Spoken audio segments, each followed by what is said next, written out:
এর প্রশাসনিক রদবদল নবান্নে দেখা যাচ্ছে এবছরই রদবদলের ক্ষেত্রে একাধিক শীর্ষস্থানীয় আইপিএস আধিকারিককে যৌথ দায়িত্ব দেওয়া হয়েছে।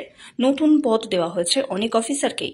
ডিজি পদের দায়িত্বে থাকা আইপিএস রাজীব কুমার তথ্য প্রযুক্তি ও ইলেকট্রনিক্সের অতিরিক্ত মুখ্য সচিব হিসাবে দায়িত্ব পালন করছিলেন। মঙ্গলবার নবান্নের তরফ থেকে বিজ্ঞপ্তি প্রকাশ করা হয়েছে। তাতে অনুপ কুমার আগরওয়ালকে তথ্য প্রযুক্তি ও ইলেকট্রনিক্সের অতিরিক্ত মুখ্য সচিবের দায়িত্ব দেওয়া হয়। পাশাপাশি তিনি অতিরিক্ত মুখ্য সচিব হিসাবে technical education, training and skill development এবং জলপাইগুড়ি ডিভিশনাল কমিশনার হিসেবেও দায়িত্ব পালন করবেন। রাজীব কুমার আবারও থাকলেন রাজ্য পুলিশের ডিজি হিসাবেই। এডিজি আইজিপি এসটিএফ বিনীত গোয়েলকে এডিজি আইজিপি অ্যাডমিনিস্ট্রেশনের অতিরিক্ত দায়িত্ব দেওয়া হয়েছে।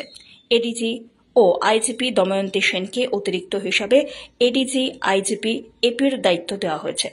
কারা দপ্তরের প্রিন্সিপাল সেক্রেটারি রাজেশ কুমারকে মাস এডুকেশন, এক্সটেনশন ও লাইব্রেরি সার্ভিসের সচিব করা হয়।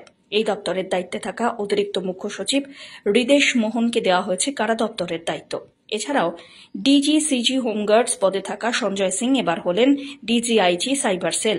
ADG IG administration Ajay Mukund রানাডেকে এডিজি সিজি হোমগার্ডস করা হয়েছে।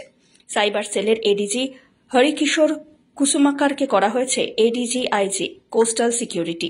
এডিজি লিগাল আনন্দ কুমারকেই সামলাতে হবে পুলিশের দায়িত্ব। IGP 2 CID Shubhra Shankha Chakraborty cyber সেলের অতিরিক্ত দায়িত্ব সামলাবেন। Bureau report.